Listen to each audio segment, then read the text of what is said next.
Smile, be, chat, join for networking. Thank you very much. Hello, I'm Jo Howarth. I run the Happiness Club and I help people learn how to make themselves happy. It occurred to me a while ago that it would make a good presentation to explain why I do that, why I do what I do, how I got to where I am, why I choose happiness every single day, and why I encourage as many people as I possibly can to choose happiness every day as well. So it all began when I was born in deepest, darkest Somerset in 19... I have an older brother and a younger sister, so I have middle child syndrome. For all the middle children out there, I'm with you. And when I was 5, my parents split up. And they split up because my dad had an affair with a lady that he then went on to marry and live happily ever after with.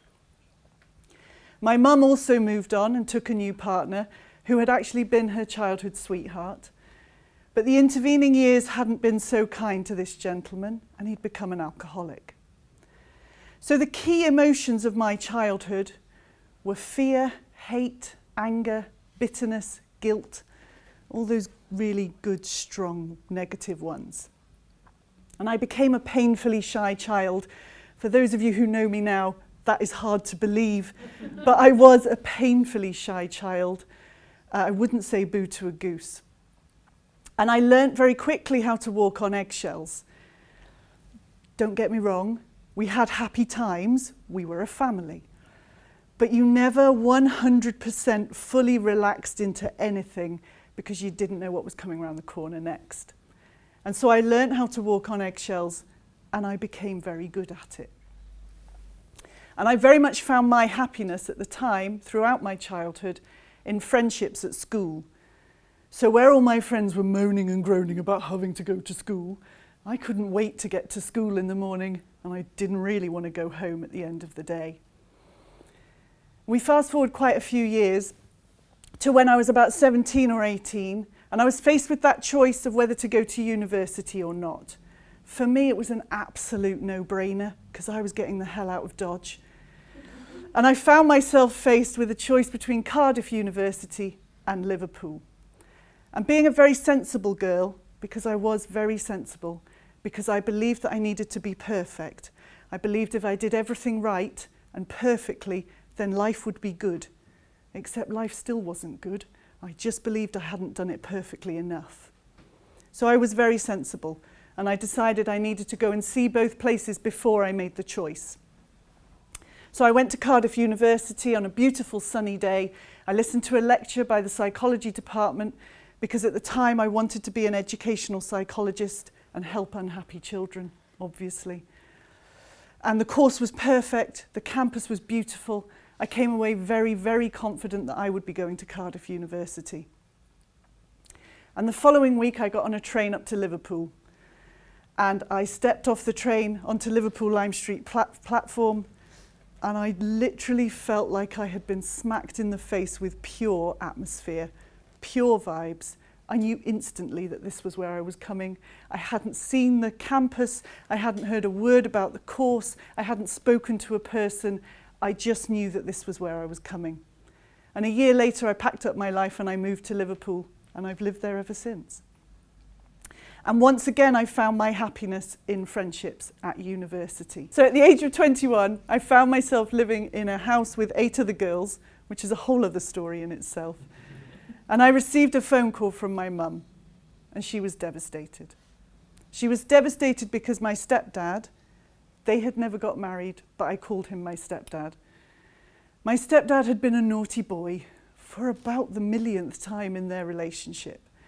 But this time he'd been a naughty boy with the lodger that she'd got in to take my room while I was away at university. So she was devastated, and I was fuming. I was livid. And I ended the phone call to my mum, and I picked up the phone to my stepdad. And I told him that if he ever went near my mother again, I would kill him. And I meant it. To put that comment in context, I was smaller at 21 than I am now because I hadn't had 2 children. My stepdad was 6'4", built like a brick shithouse, ex-naval officer, then a prison officer at Brixton Prison in London. So he understandably found my threat quite hilarious, laughed at me, told me to go back to the playground, little girl, and put the phone down on me. At which point, I went up to my bedroom and began kicking a hole in the wall because I was so angry, where luckily one of my friends found me and stopped me by reminding me I had a deposit I'd quite like back. But it worked, because he never went near my mother again, and I take full credit for that. I obviously scared the bejesus out of him, and he left her alone. And she moved on and met stepdad number 2. They've been together for 20 plus years. Oh, hurrah. At the age of 23, having been set such an awesome example by the grown-ups in my childhood, I found myself embroiled in an emotional and mentally abusive relationship. A relationship I was still in at the age of 25 when I received another phone call from my mum. She had phoned in between time. She didn't just call me. She didn't just call me once every 4 years. But this time she was phoning to tell me that my biological dad, who had been part of my life every other weekend, summer holidays, all that jazz, had dropped dead of a heart attack. No signs, no symptoms, no rhyme, no reason. There one day, gone the next. And my world turned upside down and inside out and back to front. At around the same time, the abusive relationship that I was in culminated in my partner raping me. So at the age of 25, I was completely lost. I did not know how to put one foot in front of the other. I didn't even know where I was going if I'd managed to put one foot in front of the other. I was totally lost. Luckily for me, I had a very good friend who'd had a similar upbringing to myself and suffered very badly from panic attacks. And about a month after my dad died, she and I went for a walk in the sunshine in Liverpool. The sun does shine in Liverpool. And we were chatting, and she said to me, "I saw Eamon yesterday, and I was talking to him about you. And he said, she needs to come and see me. Tell her to come and see me." Now, up until she said those words, I was a total skeptic, total cynic. I thought any kind of counselling or therapy was a load of utter bunkum, complete codswallop. If you couldn't pull your socks up, bury whatever you needed to bury and get on with your life, then you were not worth the paper you were written on. But the minute she said those words, I knew that she was right, that he was right, because I was lost. And so I began to see Eamon. And I saw him professionally for a couple of years, and that then segued into friendship, because it's hard not to become friends with someone who knows absolutely everything about you. We're still friends now. He's in his 70s. He's still practicing. He's amazing. And he has taught me so many things over the years, not least of which the skills and abilities I now use in the work that I do. And I wanted to share some of those with you today. The first of those things is to remember that you are always doing your best. Given wherever you've come from, whatever you've been through, whatever you've experienced, whatever you've done, you are absolutely, every single day, doing the very best that you can do. I struggled with that concept for a number of years because I realised that if I was doing the best I could do, it meant that everyone around me was doing their best too. And I could not conceive in any way, shape or form how the grown-ups from my childhood had ever done their best, particularly my stepdad. And then a couple of years later, it did take me a while, I was driving along. I do all my best thinking when I'm driving. And I had one of those thoughts that sort of pops in your head, one of those revelationary thoughts. And the thought that popped into my head was that my stepdad was just a bloke. He was just a bloke who couldn't cope with the demons that were in his mind, and he found his solace at the bottom of a bottle. He was just a bloke that couldn't cope with the emotions that those demons brought up, and he found his comfort at the bottom of a bottle. But he was just a bloke, and he was absolutely doing his best. It wasn't good enough for me, but it was the best he could do every single day. That realisation for me was immense. The most liberating thought I've ever had. It allowed me to let go of so much rubbish from my childhood, the power that that man had had over my childhood and up to in my life up to that point. It allowed me to let go of so much of that. So if you take nothing else away from today, please take away that you are always doing your best, and the people around you are doing their best too. The second key thing that Eamon taught me, and I don't know if there's any fans of The Hitchhiker's Guide to the Galaxy in the room. My dad was a massive fan. The answer to life, the universe and everything is not 42. It's awareness. The more aware you can be of your thoughts, your feelings, your reactions, your responses, your behaviours, the people around you, the world around you, your place in that world, the more aware you can be of all of those things, the more you realise that you always have a choice. And that's the third key thing that Eamon taught me. You always have a choice.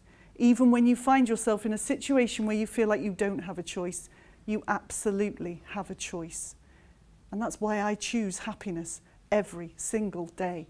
That's why I encourage as many people as I can to choose happiness every single day, because it is a choice.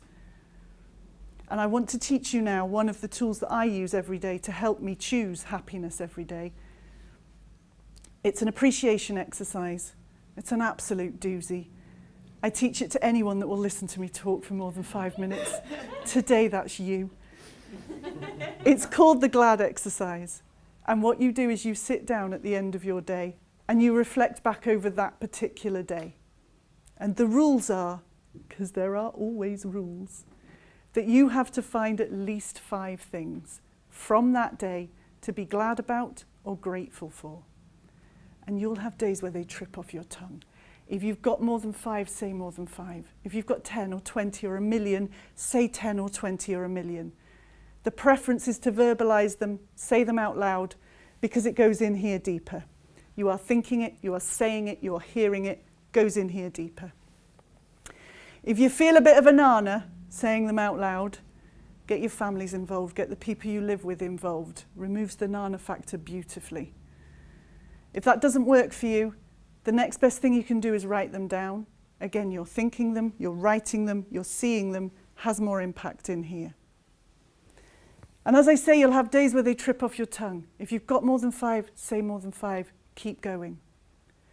And then you'll have days where you struggle to get to 3, but you've got to get to 5. And the reason you've got to get to 5 is because what we're training your brain to do is find the good stuff. As human beings, we are absolutely wired to see and hold on to the negative rather than to see and hold on to the positive. And getting to 5 every day trains your brain to find the positive and hold on to it. The other thing that getting to 5 does for you is it makes you look at all the boring, mundane, ordinary, everyday things that have been in your life for so long. You walk past them with blinkers on every day and pay them no attention whatsoever. It makes you look at those things and appreciate them. I had a client a few years ago and I taught him this because I teach it to anyone and everyone. And he came back for his next session and I asked him how he was getting on with the GLADs. And he said, "Oh, I'm struggling, man." And I said, "Oh no, are you?" He said, "Yeah, I found it really hard to get to 5 every day." This is my man voice, by the way. He said, "I got to 3 last night. I thought I've got to get to 5 tomorrow because I'm seeing Joe." So I just said, "Oh, I'm glad I had porridge for my breakfast and I'm glad I've just had a cup of tea. They're rubbish ones, aren't they?" And I said, "No, they're brilliant. They're 2 of the best I've ever heard. Because where would you be without food? And where would you be without drink? Absolute fundamentals that keep your body alive, which is what we're after." And after he'd gone, I pondered the conversation a bit longer for myself, and I thought about the process of making a cup of tea. So come with me, 4N, on a journey to make a cup of tea. So you decide you want a cup of tea. You go into your kitchen and you open a cupboard, because you've got cupboards on the walls in your kitchen with doors that open and close that keep the things inside them safe.